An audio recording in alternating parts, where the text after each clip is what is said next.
नमस्कार दोस्तों, स्वागत है आप सभी का विद्यासागर गुरुजी यूट्यूब चैनल पर। जैसे कि द प्लेटफॉर्म का नया वॉल्यूम आ चुका है, वॉल्यूम 4। इसको हम लोगों ने स्टार्ट कर लिया है, वॉल्यूम 1 कर लिया है हम लोगों ने। इस वीडियो में हम लोग करेंगे वॉल्यूम 2। जैसे कि इसमें आपका कुल 30 है, 30 सेट नज़र आ रहा है आपको।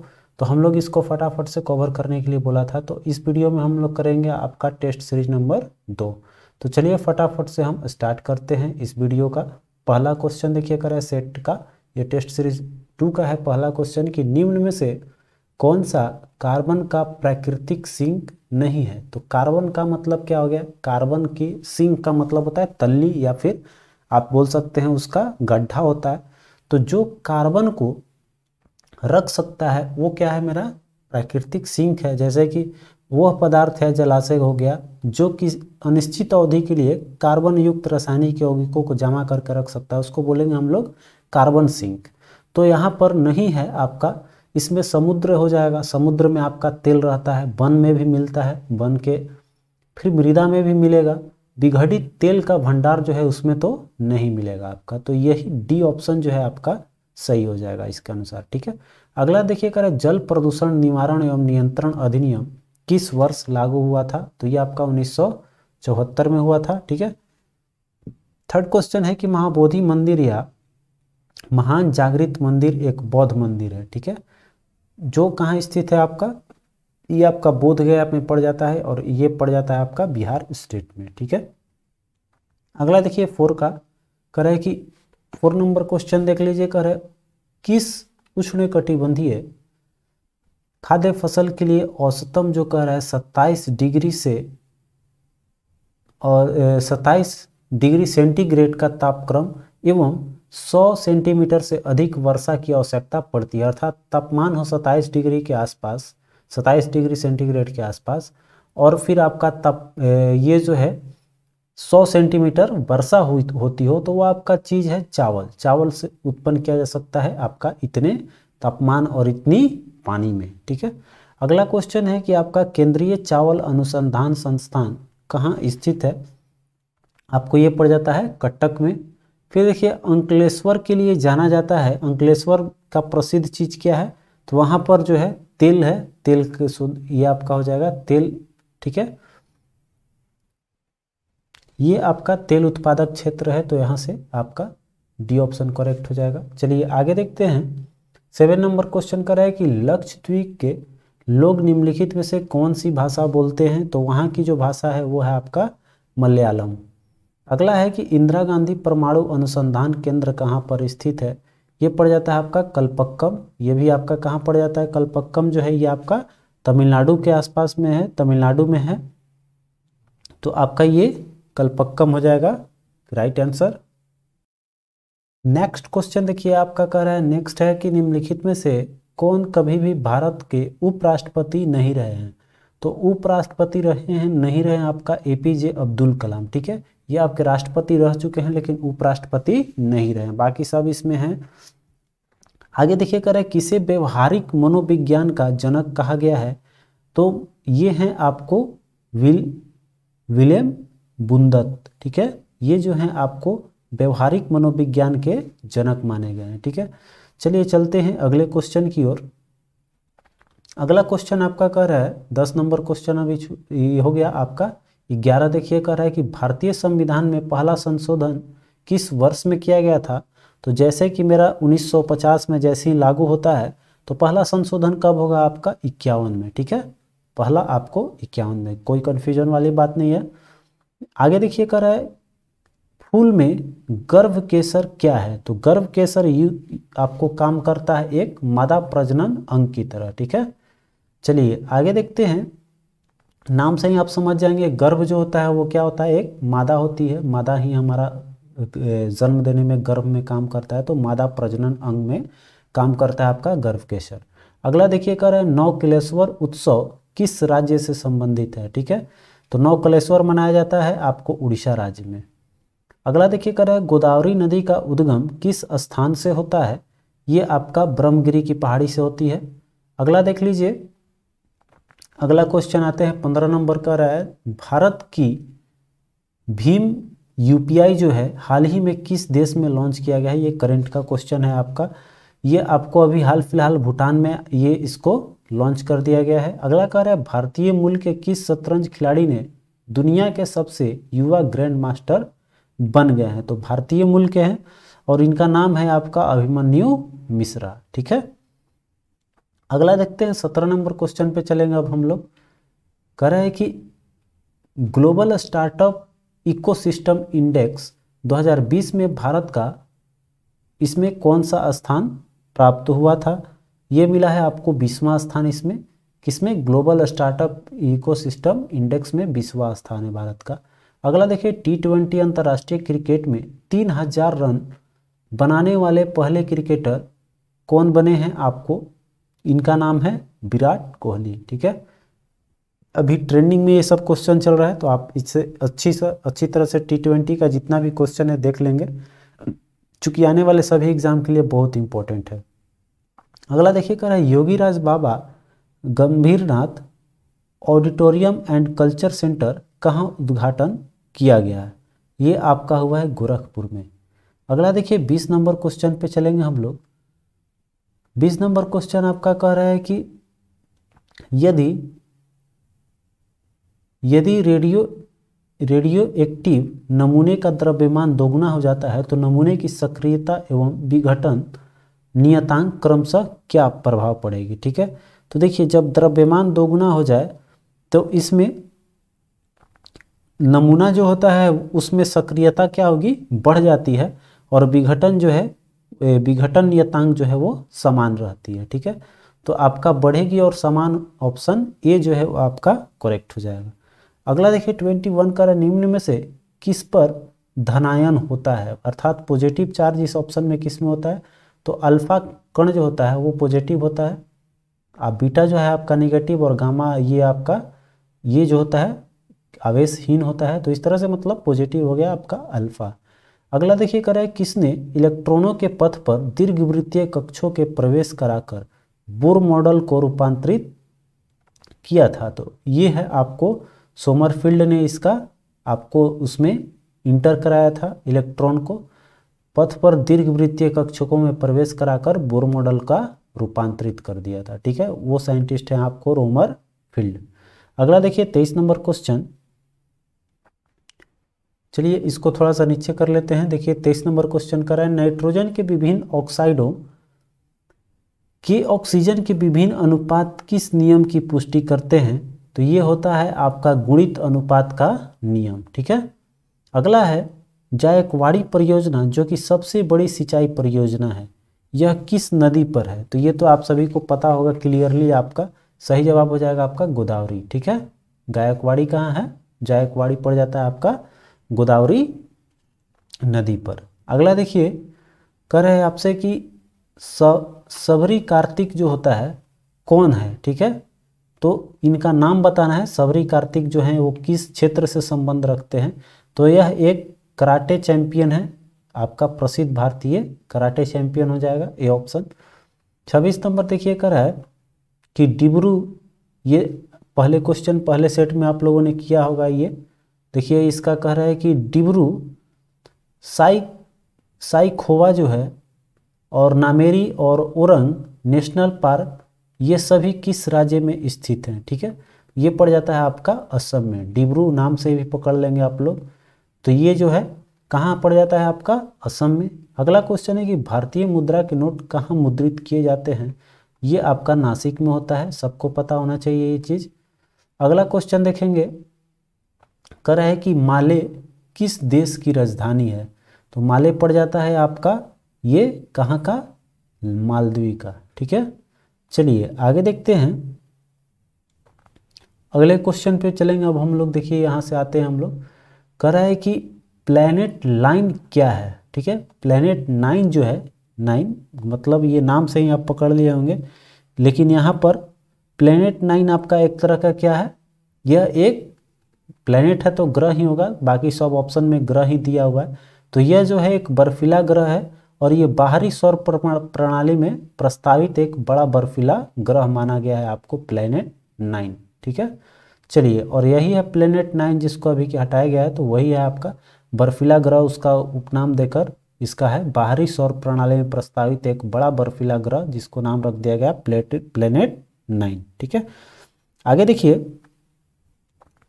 अगला क्वेश्चन है कि मसाई मारा जो है नेशनल रिजर्व कहाँ पर है। ये मसाई मारा पड़ जाता है आपको कहाँ, तो आपको केनिया में। ठीक है, आगे चलिए 31 क्वेश्चन देखेंगे हम लोग।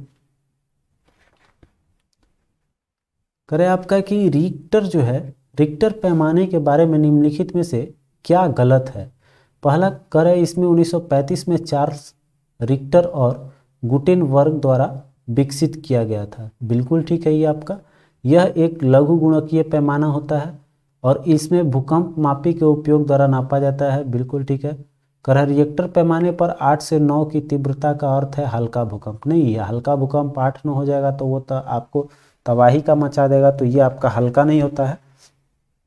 ये हो गया आपका गलत स्टेटमेंट। ठीक है, चलिए यहाँ पर जो है 4 से 5 जो होता है वो होता है आपका नॉर्मल, बाकी उससे ज़्यादा होती है तो वो आपका डेंजरस चला जाता है। तो हमारा डी जो है वो इसमें गलत दे रहा है। ठीक है, अगला क्वेश्चन देखिए कर है कि ब्रिटेन वुड्स सम्मेलन किस वर्ष हुआ था। ये हुआ था आपका 1944 में। इसको थोड़ा सा हम लोग आगे बढ़ेंगे, अब देखते हैं। इसके बाद हम इसको थोड़ा सा जूम करेंगे, चूँकि यहाँ पर आपका मैचिंग वाला आ गया है तो हम लोग को मैच करके इसी में देखना है। एक ही क्वेश्चन इसमें देखेंगे। तो यहाँ पर देखिए कर रहा है एक तरफ दिया हुआ है इसके, ये जो है आपका एक संगठन है, संघ है, और एक तरफ इनके संस्थापक दिए हुए हैं। ठीक है, तो आर्य समाज के कौन है, दयानंद सरस्वती, सी ऑप्शन पे है। फिर आपके रामकृष्ण मिशन के कौन है, स्वामी विवेकानंद। ठीक है, फिर आपके हो गए दक्कन एजुकेशन सोसाइटी हो जाएगा आपके अग्रकर, देखिए आपका जी अग्रकर हो जाएंगे।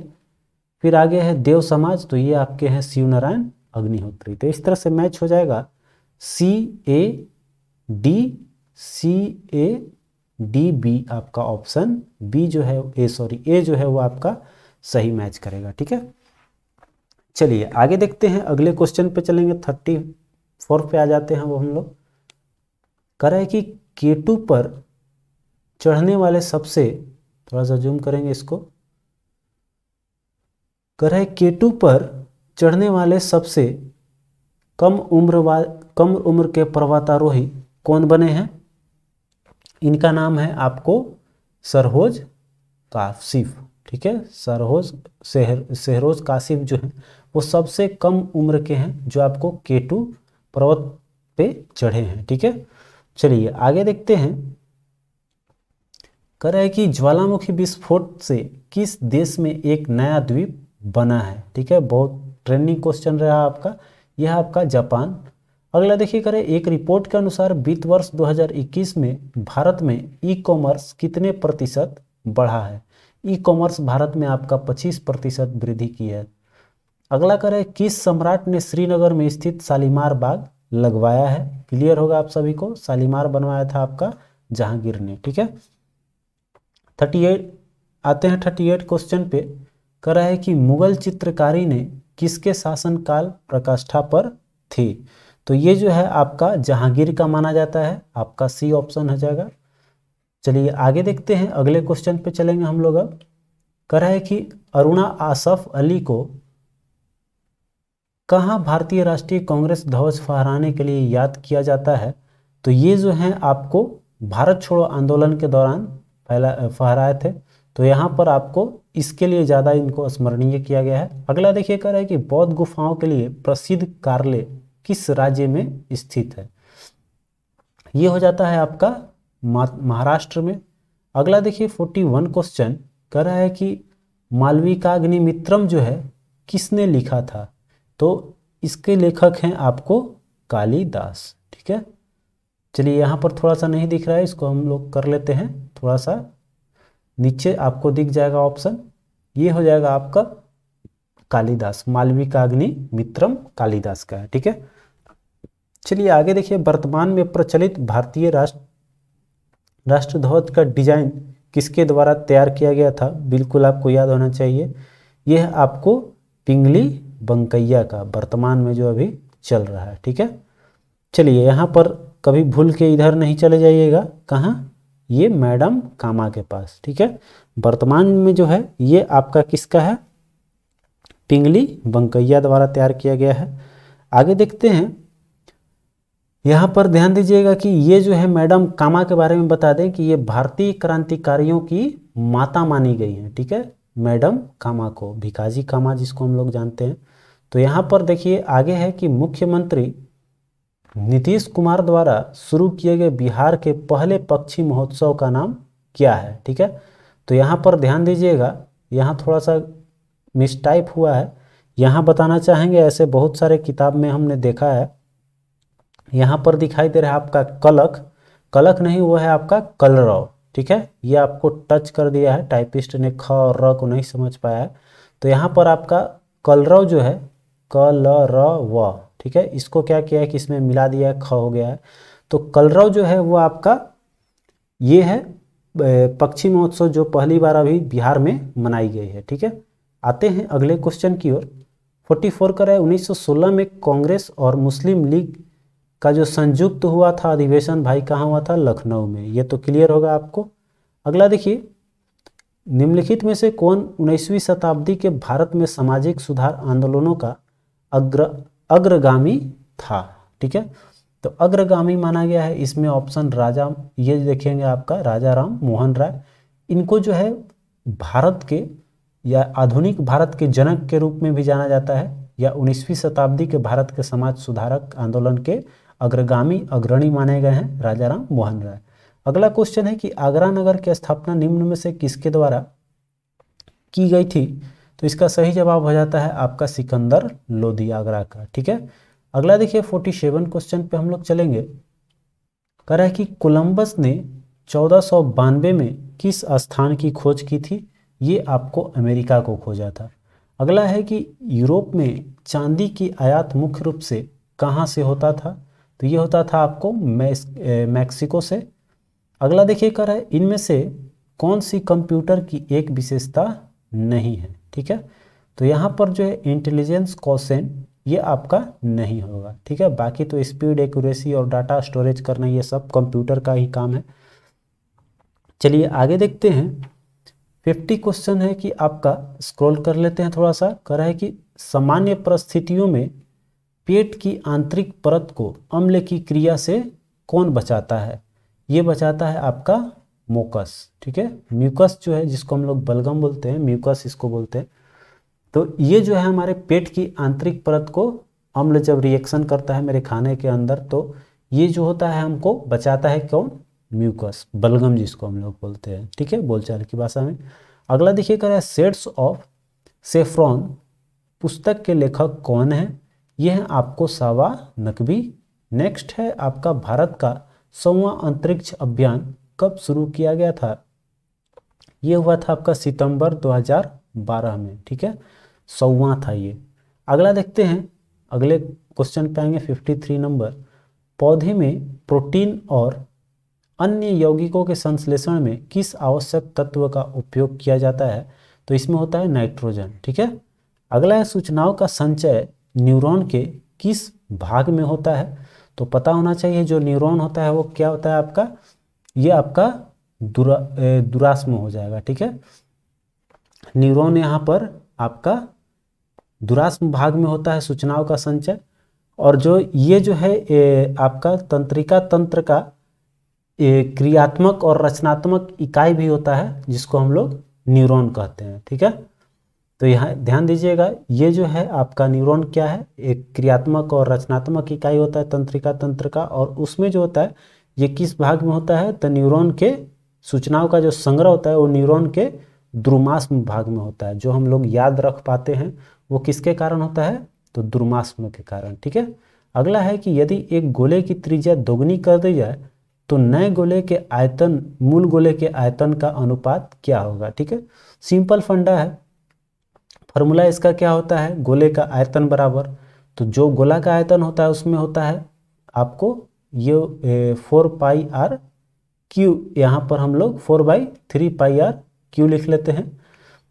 तो यहाँ पर आपका जो भी निकालेंगे हम लोग तो क्या हो जाएगा, यहाँ पर कह रहा है कि अगर इसका हम लोग क्या कर दें, दुगुना कर दें, तो हमारा ये सब से कोई मतलब नहीं है, हम सीधे क्या करेंगे, आर पे चलेंगे। तो आर को अगर दुगुना करेंगे तो 2r का जब क्यू करेंगे तो क्या हो जाएगा, 2 3 बार आएगा, मतलब 2 गुना 2 गुना 2, मतलब कितना हो जाएगा, एक 8 रह जाएगा और एक 1 हो जाएगा। तो ऐसे ही मार लेंगे हम लोग। तो दुगना कर दिया जाए तो नए गोले का आयतन मतलब नया बढ़ जाएगा, तो 8:1 हो जाएगा। सिंपल। चलिए आगे देखते हैं 56 क्वेश्चन पे। कह रहे हैं आपका कि 0.23 और 0.22 का रैकरिंग लगा हुआ है दोनों पे। तो इस रैकरिंग का मान पूछ रहा है आपसे क्या होगा, ठीक है। तो ये भी आपको बनाना आसान है। इसका लिखेंगे तो कितना हो जाएगा, 23/99, 99 से जब भाग देंगे तो इतना आएगा। फिर प्लस उसी तरह से इसका हो जाएगा 22/99। तो जोड़ेंगे कितना आ जाएगा आपका, एलसीएम लेंगे तो 99 हो जाएगा। और इन दोनों को जोड़ेंगे, और जब इन दोनों को हम लोग जोड़ेंगे तो 3 और 2 5, ये हो जाएगा आपका 45। तो 45 से आपका हो जाएगा, इसको 45/99 मतलब 45 का रैकरिंग लगा रहेगा, तो 45 45 रिपीटेड हो रहा है आपका डी ऑप्शन में, ठीक है। ये आपका डी जो है आपका बिल्कुल सही हो जाएगा। चलिए चलते हैं 57 क्वेश्चन पे। अगला कह रहा है आपका कि अमरजीत सिंह एक काम को 5 दिन में पूरा कर सकता है, अपने पुत्र की मदद जब लेता है तो 3 दिन में पूरा कर सकता है। तो पूर्ण स्वतंत्र रूप से कार्य करने में पुत्र स्वतंत्र रूप से कार्य करने में कितने दिनों में पूरा कर सकता है, मतलब कि अकेले अगर पुत्र काम करेगा तो कितना दिन में खत्म करेगा। तो सिंपल अगर बनाना है तो आप इफिशियंसी से भी बना सकते हैं, या शॉर्टकट में चलना है तो अगर 2 आदमी का है तो ऐसे बना लेंगे आसानी से, ठीक है। करना क्या है, तो दोनों का मल्टीप्लाई 5 गुना 3, और फिर हमारा माइनस में क्या आ जाएगा, तो वही जो ऊपर हमारा है, ठीक है। तो 5-3 हो जाएगा। अगर यही अलग पूछ रहा है, अगर दोनों साथ करता तो प्लस हो जाती। तो यहाँ पर हमारा निकाल लेते हैं फटाफट से।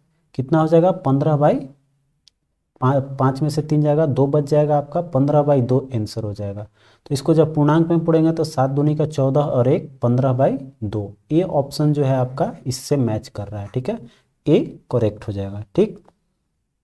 चलिए अगला क्वेश्चन देखते हैं 78। कर रहा है आपसे कि 2 समरूप त्रिभुज ABC है और एक PQR है।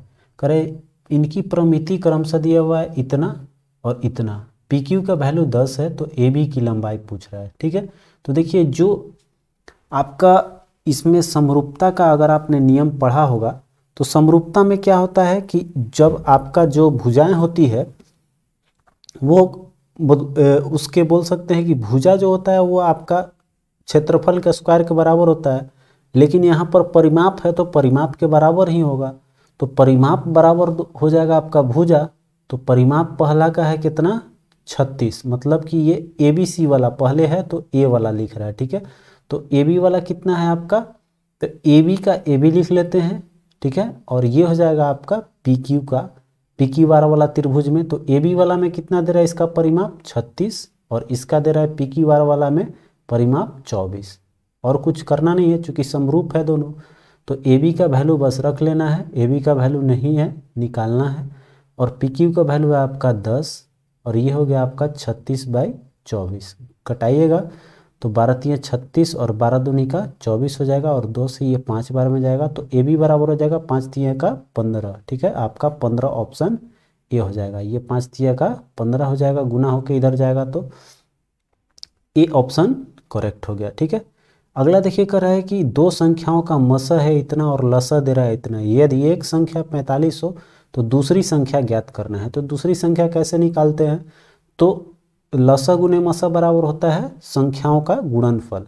तो इसमें हमारा दोनों संख्या गुणा कर लेंगे, 15 × 225 हो जाएगी, और फिर हमारा भागा दे देंगे पहली संख्या से तो दूसरी संख्या निकल जाएगी मेरी, ठीक है। तो यहाँ पर हम इसको डिवाइड करते हैं।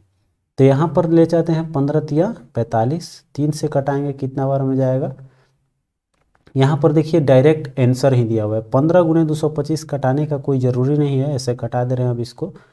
यहाँ पर देखेंगे 15 × 225/45 ऑप्शन सी, यही चीज़ आपका लिखा हुआ है। तो हम लोग को इसमें कैलकुलेशन भी नहीं करना पड़ेगा, ऑप्शन आपका मिल गया, ठीक है। चलिए 60 नंबर क्वेश्चन देखिए। कह रहा है आपसे कि 60 निम्नलिखित में से किसका संबंध बिहार सोशलिस्ट पार्टी से था। जयप्रकाश नारायण जो हैं वो आपको बिहार सोशलिस्ट पार्टी से थे। अगला है कि निम्नलिखित में से खिलाफत आंदोलन का परिणाम क्या था। खिलाफत आंदोलन जो है वो था हिंदू मुस्लिम मतभेदों में कमी करना। अगला देखिए कर रहा है कि पूर्ण स्वराज संकल्प को भारतीय राष्ट्रीय कांग्रेस के लाहौर अधिवेशन में किसने प्रस्तुत किया था। ठीक है, इस चीज़ को ध्यान देने की बात है। ये जो है आपका 1929 में आपका हुआ था ये अधिवेशन, और इसको प्रस्तुत किया था जवाहरलाल नेहरू ने। ठीक है, और ये भी ध्यान रखिएगा आपका ये पूर्ण स्वराज जो है आपको लाहौर अधिवेशन कब हुआ था, ये 1929 में। ठीक है, चलिए आगे देखते हैं। कह रहा है कि आचार्य विनोबा भावे जो हैं किस आंदोलन में भाग लेने के लिए पहली बार गिरफ्तार हुए थे। तो इनका इसमें रोल रहा है सविनय अवज्ञा आंदोलन, जिसमें इनकी गिरफ्तारी हुई थी सबसे पहले। और ये जो है आपके एक नाम आता है इनका विनोबा भावे का पौनार आश्रम में। ठीक है, तो पौनार आश्रम से संबंधित है आपको विनोबा भावे। भूदान आंदोलन के सबसे पहले आपको कौन है, यही हैं आपको विनोबा भावे, जो भूदान आंदोलन के जनक माने गए हैं, पहले ये थे। चलिए आगे देखते हैं। कह रहा है कि निम्नलिखित में से किसने बंगाल में सरकार में द्वैध प्रणाली समाप्त की थी, या द्वैध शासन प्रणाली भी बोल सकते हैं। तो ये है आपको वारेन हेस्टिंग्स, जो कि आपका बंगाल में जो द्वैध शासन था वो आपको समाप्त किया है, तो डी करेक्ट हो जाएगा। अगला देखिए कह रहा है कि जब श्वेत प्रकाश वायु से कांच में प्रवेश करती है, ठीक है, अर्थात यह जो है विरल माध्यम से कहाँ जा रहा है, सघन माध्यम में। ठीक है, ये वायु से कांच में जा रही है। ठीक है, इसका डायरेक्शन इधर की ओर है। तो जब ये कांच में जा रहा है तो कह रहा है कि प्रकाश के सभी अवयव रंग समान चाल से चलेंगे। इसमें पूछ क्या रहा हमसे कि घुसेगा तो उसमें कौन सा स्टेटमेंट इसमें मेरा सही होगा। तो चाल तो नहीं होगा, सबका अलग अलग हो जाता है, जिसके कारण डिप्रेशन होता है, विक्षेपण होने लगता है, तो वो आपका नहीं होगा। ठीक है, अगला कर है लाल प्रकाश सबसे अधिक चाल से चलेगा। बिल्कुल सही है, सबका चाल बदल जाएगा। उस चाल में क्या होता है आपका लाल प्रकाश जो है वो सबसे अधिक होता है, बैगनी का सबसे कम होता है, तो ये आपका सबसे अधिक लिख रहा है, गलत है। और प्रकाश के रंग और चाल में कोई संबंध नहीं होता, बिल्कुल होता है, हर रंग का अलग अलग चाल होता है। तो मेरा बी जो है वो केवल सही है, ये तो मिल चुका है आपका। चलिए 66 क्वेश्चन देख लीजिए। करें कि एक लड़के का भार कितना है, 300 न्यूटन है। एक मकान की दूसरी मंजिल जिसकी ऊंचाई 7 मीटर है तक चढ़ने के बाद वो वापस नीचे आ जाता है, तो वह कितना कार्य किया है। तो कार्य बराबर क्या होता है भाई, बल गुना विस्थापन होता है। ठीक है, तो विस्थापन मतलब क्या हुआ कि ये जहाँ से गया था फिर वो सरक कर वहीं आ गया, तो विस्थापन क्या हो जाएगा, शून्य हो जाएगा। तो यहाँ पर विस्थापन जब शून्य हो गया तो बल गुने क्या होता है, बल गुने विस्थापन होता है, डिस्प्लेसमेंट लिखते हैं। तो ये फोर्स इंटू डिस्प्लेसमेंट जो है आपका डी जो है वो शून्य है, तो गुना होकर क्या है, ये दे देगा आपका शून्य हो जाएगा। ठीक है, अगला देखिए साधारण तुला किस सिद्धांत पर कार्य करती है।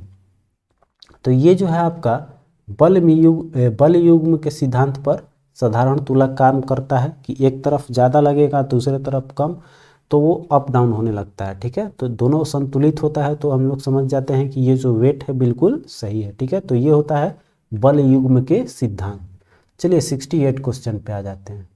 करें आपसे कि 8 डायोप्टर तथा -2 डायोप्टर के 2 लेंसों को जोड़कर एक लेंस बनाया जाता है। इस लेंस की क्षमता तथा फोकस दूरी क्या होगी। तो देखिए जो इसमें लेंस है दोनों का डायोप्टर में दिया हुआ है। ठीक है, तो सबसे पहले तो क्षमता जो होती है वो क्षमता दोनों को सिंपली जोड़ देंगे तो वो पावर निकल जाएगा, क्योंकि दोनों को सटा कर रख रहे हैं तो कोई ज़्यादा डिफरेंस होगा नहीं।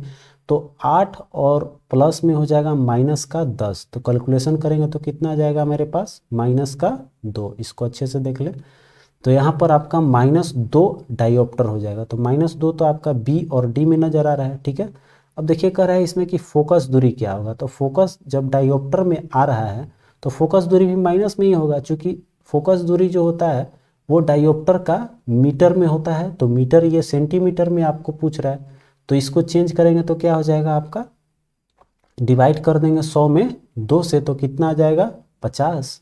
और ये किस में है भाई, तो माइनस में था, तो माइनस मेरा 50 हो जाएगा। तो डी ऑप्शन जो है वो आपका बिल्कुल सही हो जाएगी। ठीक है, चलिए आगे देखते हैं 69 क्वेश्चन पर है आपसे कि भारत में 16 वन पाए जाते हैं कहाँ पर, ठीक है, कूट के अनुसार बताना है हमको इसमें। तो यही ये देखिए आपको पाया जाता है नीलगिरी, ये पहले के सेट में कराया हुआ है मैंने, नीलगिरी, अन्नामलाई, और पड़ जाता है आपका ये कहाँ पर, ये पालनी। इसमें आपका 1 3 4 ऑप्शन देखिए, आपका बी जो है वो आपका 1 3 4 दे रहा है।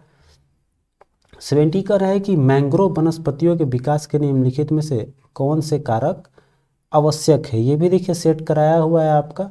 तो लवणीय दलदल होना चाहिए, फिर आपका इसमें ज्वारीय संक्रिय खाड़ी होना चाहिए, 200 मीटर से अधिक औसतन अधिक वर्षा होनी चाहिए, नहीं फिर डूब जाएगी, वो बर्बाद हो जाएगा। पंक मैदान, कीचड़ का मैदान होना चाहिए, ठीक है, दलदल इसमें भी। तो ये दोनों तो एक ही ऑप्शन हो गया, तो 1 2 और 4 हो जाएगा, ठीक है, ऑप्शन डी मेरा करेक्ट हो जाएगी। अगला देखते हैं 71 क्वेश्चन भाई आपका कह रहा है कि निम्नलिखित युग में से कौन से सुमेलित नहीं है, ठीक है। तो देखते हैं आपका पहला कह रहा है कोरिकांग वन्य जीव अभ्यारण्य जो है ये उड़ीसा दे रहा है, यही गलत है आपका। ये कहाँ पड़ जाता है आपका, आंध्र प्रदेश में, ठीक है, ये आपका हो जाएगा आंध्र प्रदेश। चलिए बाकी तो अब सही होगा, चूँकि एक ही मेरा है ऑप्शन।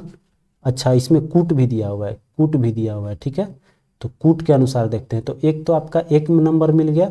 फिर देखिए कर है ओखला पक्षी अभ्यारण्य, ये आपका उत्तर प्रदेश में, ठीक है। फिर आपका अचन कमार वन्य जीव अभ्यारण्य, ये आपका छत्तीसगढ़ में, ये भी ठीक है। फिर आपका है फाकिम वन्य जीव अभ्यारण्य, ये आपको मेघालय, ये गलत है, ठीक है, ये आपका कहाँ है, नागालैंड में है, ठीक है। तो यहाँ पर मेरा 2 ऑप्शन गलत हो गया, 1 और 4। तो 1 और 4 ऑप्शन ए जो है इसमें आपका सही हो जाएगा, ठीक है। अगला देखिए 72 क्वेश्चन पे चलेंगे। कह रहे हैं आपसे कि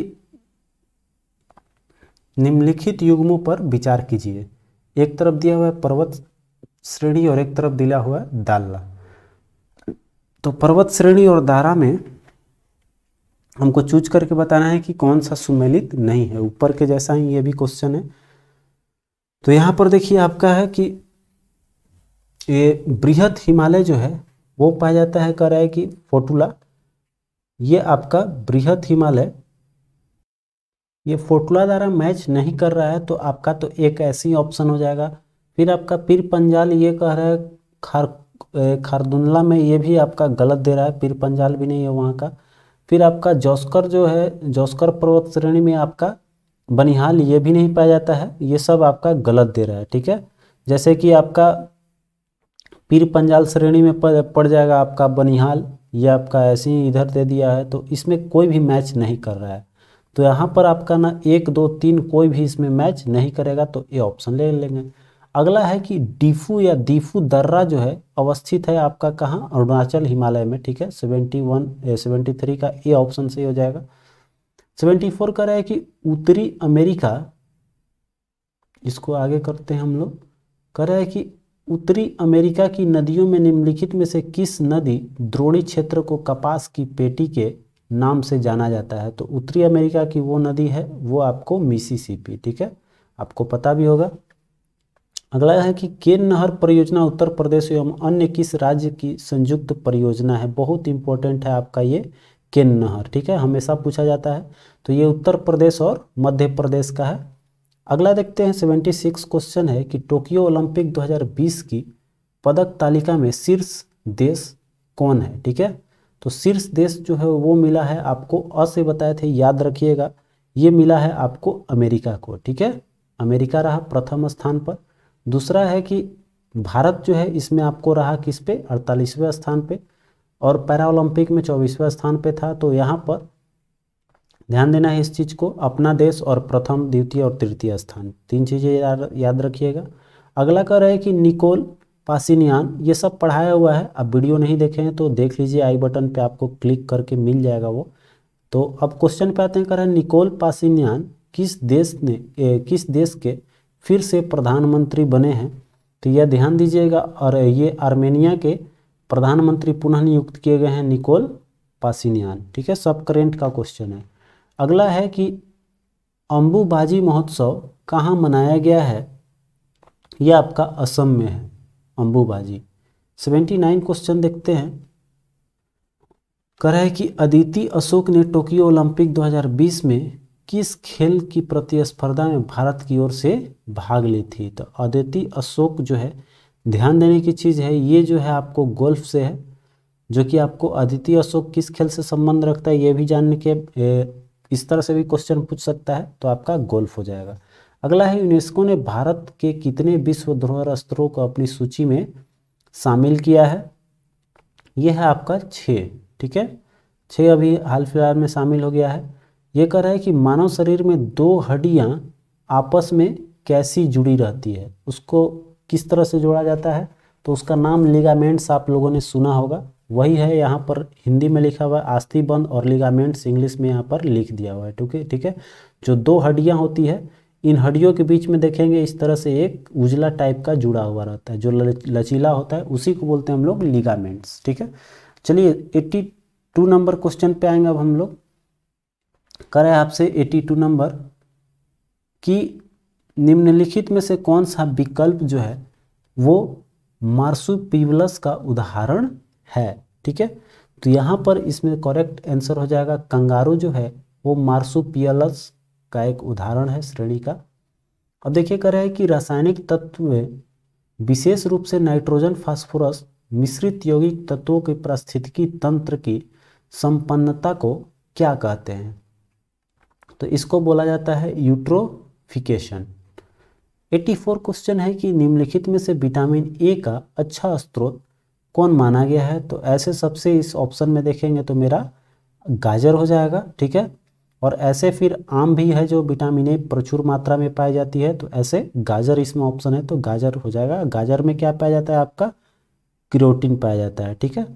और यहाँ पर पत्ता गोभी और पालक में क्या पाया जाता है, सबसे ज़्यादा आयरन पाई जाती है, ठीक है। तो यहाँ पर ये हो गया। बाकी जो है गाजर कैरोटीन ये तो क्लियर होगा आपका। चलिए आगे देखते हैं 85 क्वेश्चन पे चलेंगे। कह रहा है हमारे शरीर में नमक की मात्रा कितनी होती है। तो ये होता है हमारा 0.4%, ठीक है। आपका सी ऑप्शन करेक्ट होगी।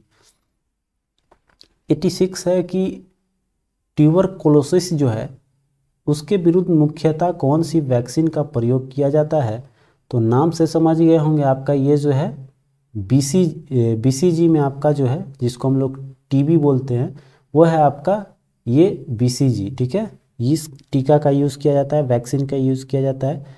चलिए आगे देखिए, करें निम्नलिखित में से कौन सा विषय राज्य सूची के अंतर्गत आता है, ठीक है। तो इसमें देखेंगे ऑप्शन के अनुसार इसमें हमारा हो जाएगा भूमि और भवन पर जो कर लगाई जाती है यह है आपका राज्य सूची का, ठीक है, भूमि एवं भवन कर, ठीक है। अगला है अनुसूचित जाति जनजाति के लिए लोकसभा में कितने सीटें आरक्षित है। तो इसमें आपका ध्यान दीजिएगा 47 है कुल लोकसभा में, ठीक। आगे देखिए अगले क्वेश्चन पे चलेंगे हम लोग। तो यहाँ पर 2 चीज़ ध्यान दीजिएगा कि अनुसूचित जाति पूछ रहा है, अनुसूचित जनजाति पूछ रहा है। तो जनजाति आप तो देख लिए, जनजाति कितना अनुसूचित जनजाति होती है 47, और अनुसूचित जाति अगर पूछे तो इसके डबल से -10 कम होता है, ठीक है। तो आपका हो जाएगा 94 में से 10 कम कर दीजिएगा तो आपका हो जाएगा 84। ये 84 सीटें किसके लिए आरक्षित है आपका आरक्षित किया गया है ये आपको अनुसूचित जाति के लिए, ठीक है। और ये जो है आपका जनजाति के लिए है 47, क्लियर। अगला क्वेश्चन है आपका, चलिए इसको हम लोग लेकर आते हैं। कह रहे हैं कि राष्ट्रीय विकास परिषद क्या है, इसमें कूट के अनुसार सही उत्तर देना है आपको कि इसमें कौन सा होगा, सही उत्तर चूज करना है। पहला स्टेटमेंट देख लीजिए, कह रहा है आपसे कि राष्ट्रीय योजना की उन्नति पर चर्चा करता है राष्ट्रीय विकास परिषद, बिल्कुल आपका प्रोग्रेस की बात करेगा, नाम से ही जोड़ सकते हैं। दूसरा है कि राष्ट्रीय योजना के उद्देश्यों की प्राप्ति का उपाय सुझाता है, ये भी ठीक है। फिर कह रहा है कि आपका राष्ट्रीय योजना निर्माण हेतु दिशा निर्देश प्रदान करता है, बिल्कुल है। योजना में धन आवंटित सुझाता है, नहीं, धन से संबंधित इसमें या वित्त से संबंधित कोई भी उपाय या सुझाव नहीं है इसके अंतर्गत, ठीक है। तो आपका 1, 2 और 3 केवल इसमें सही हो जाएगा, ए ऑप्शन। ठीक है, चलिए आगे देखते हैं। 90 नंबर क्वेश्चन पे आएंगे। कह रहा है आपसे कि मुख्यमंत्री और मंत्री परिषद के बीच क्या संबंध होता है। ठीक है, तो ऑप्शन में ऐसे आपको नजर आ रहा है, तो इसमें जितने हैं मुख्यमंत्री मंत्री परिषद का प्रधान होता है, फिर इसका बैठक की अध्यक्षता करता है, ये निर्माता, संचालक, निर्देशक तथा संहारकर्ता, ये सब आपका सही है। ठीक है चलिए 91 क्वेश्चन देखिए, कह रहा है कि सर्वोच्च न्यायालय के न्यायिक पूर्वावलोकन की शक्ति का क्या अर्थ है। तो ये इसका मतलब ये है कि संसद द्वारा निर्मित विधि को वो संवैधानिकता का जांच कर सकता है संविधान के आधार पे। फिर है कार्यपालिका के आदेशों की संवैधानिकता की जांच कर सकता है। तो इसमें सब हो जाएगा ऐसे ही। ठीक है, चलिए अगला क्वेश्चन देखिए। राष्ट्रपति संविधान के किस अनुच्छेद के अंतर्गत राष्ट्रीय आपात स्थिति घोषित कर सकता है। तो राष्ट्रीय देखिए आपात 3 है, 52, 56 और 60, 3 आपात है। तो राष्ट्रीय आपात हो जाता है आपका 52। ठीक है, क्लियर हो जाएगा। चलिए आगे देखिए, अब 56 है तो 56 में राष्ट्रपति शासन है और 60 में आपका वित्तीय आपातकाल है। तीनों आपातकाल आपका यही है। ठीक है, अगला देखिए, कर है IMF की स्थापना कब किया गया। ये हुआ था 1945 में। ठीक है, याद रखिएगा जब आपका द्वितीय विश्व युद्ध समाप्त हुआ था तो IMF की स्थापना हुई थी। अगला देखिए, कह रहा है कि वास्तविक सकल घरेलू उत्पाद को मापा जाता है किस आधार पे। तो ये होता है स्थिर दाम पे। ठीक है, फिर है भारत की राष्ट्रीय आय का सबसे बड़ा भाग निम्न में से किससे प्राप्त होता है। अभी हाल फिलहाल में देखिएगा तो ये आपका तृतीय सेक्टर से सबसे ज़्यादा आपका आय है। ठीक है, भारत की। 96 क्वेश्चन देखेंगे। कह रहा है कि भारत में स्थापित सबसे पहला सफल लोहा इस्पात कंपनी कौन है। तो जो टाटा स्टील, टिस्को, टाटा लोहा और इस्पात कंपनी जो टिस्को है, ये आपका माना गया है सफल भारत का है। चलिए आगे देखते हैं कि निम्नलिखित झीलों में से कौन सी बिहार में स्थित है। ठीक है, तो एक आपका यही है अनुपम झील, बहुत ही पॉपुलर क्वेश्चन है आपका, जो आपका कैमूर जिला में शायद पड़ता है ये। तो अनुपम झील जो है ये आपका है बिहार का एक झील। आगे देखिए 98 क्वेश्चन, कर रहे निम्नलिखित में से कौन सा जिला धारवाड़ भूस्तरीय रचना वाला नहीं है। तो इसमें आपका रोहतास जो है वो धारवाड़ भूस्तरीय रचना के अंतर्गत नहीं आता है। 99 है कि बिहार के निम्न जिलों में से किस जिले में ही पोडमोन स्वैम्प मिट्टी पाई जाती है। तो ये है आपका पश्चिमी चंपारण। अगला देखते हैं और अंतिम क्वेश्चन है इस सेट का। कह रहा है कि भारत के मुख्य निर्वाचन आयुक्त का कार्यकाल होता है। ठीक है, तो ये तो क्लियर होगा, 6 वर्ष का होता है निर्वाचन आयुक्त का और 65 साल की आयु हो जाएगा। ठीक है, तो 6 वर्ष और 65 साल दोनों में से जो आपका पहले होगा वो आप सेवा से आपका कार्यकाल पूरा जाएगा और सेवा से मुक्त कर दिया जाएगा। ठीक है, तो आपका सी ऑप्शन करेक्ट हो जाएगा। तो आज के लिए इतना ही। उम्मीद करते हैं आपको ये सेशन पसंद आया होगा। मिलते हैं अगले वीडियो में, तब तक आप अपना ख्याल रखें। जय हिंद।